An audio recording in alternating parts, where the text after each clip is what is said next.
All right, joining me now here on the Matthew Filipowicz Show is Nancy Altman. Nancy is an attorney and the co-founder with Eric Kingston of Social Security Works, which also happens to be the title of their new book, Social Security Works, Why Social Security Isn't Going Broke and How Expanding It Will Help Us All, which you can find at socialsecurityworks.org. Nancy, thank you so much for being on the show.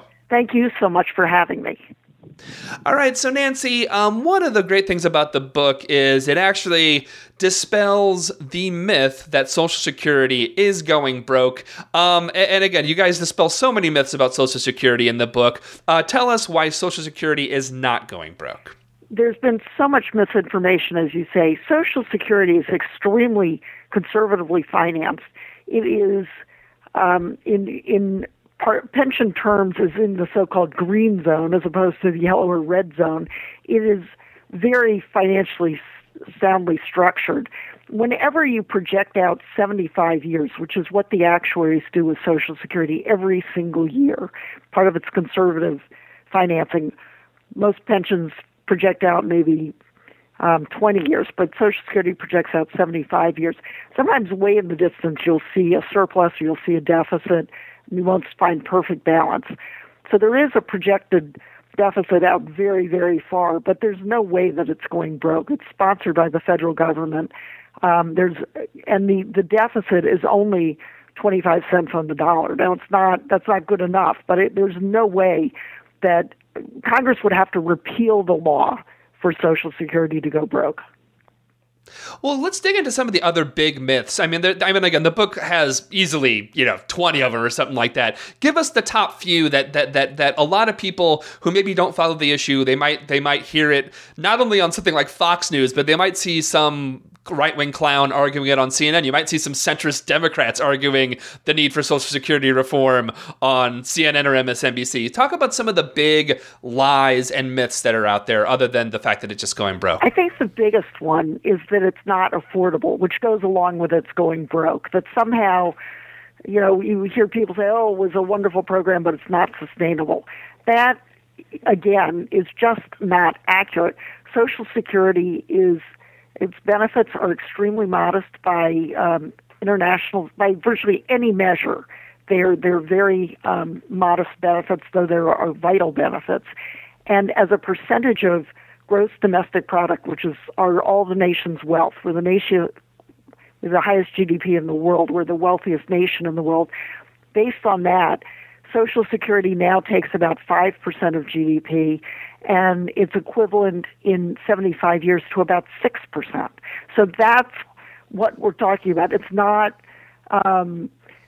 going to bankrupt us. It's very modest in its cost, and we could easily expand it. So I think that there are many, many myths. It's unfair to children, which is wrong. It's the nation's largest children's program. That's another myth. So there are many, many myths, but I think the biggest one, and the one that causes most Americans to worry about it and have lack of confidence, is that it's going broke and it's unsustainable. Both of those are wrong. Right. Well, let's talk about, in the book you actually talk about what was, I think people don't even really understand this, and even when they talk about cutting benefits to Social Security, what life was like for the elderly before Social Security. And right now, for a lot of elderly poor, life is still, Social Security doesn't do enough. And again, that's one of the main points about this, is that we should be expanding this. But talk a little bit about what life was like before Social Security for the elderly. Yes. The Social Security was enacted in 1935 during the Depression, but it was not done because of the Depression. It was done because from the beginning of the Industrial Revolution, when people were dependent on wages, that when they lost those wages, they were really sunk. And so it was the standard operating procedure for most families that when someone became old, they were several generation families. But sometimes people didn't have children, or they didn't have children who could take them in, and those people literally wound up in the poorhouse. Every state but New Mexico had poorhouses when Social Security was enacted, and they were not populated by working age people or children. They were populated primarily by old people who had lost jobs, didn't have families that could take them in, so they literally had to go to the poorhouse. That kind of lack of dignity, either having to beg for your children to take care of you, something, it's fine if for close families where you want to have many generations in a family, but if you don't, it's demeaning to ask to have to go literally to the poorhouse. What Social Security has done, it has transformed the nation. It's taken what used to be a huge fear, the fear of growing old, and made it something to where it's a reward for a lifetime of hard work.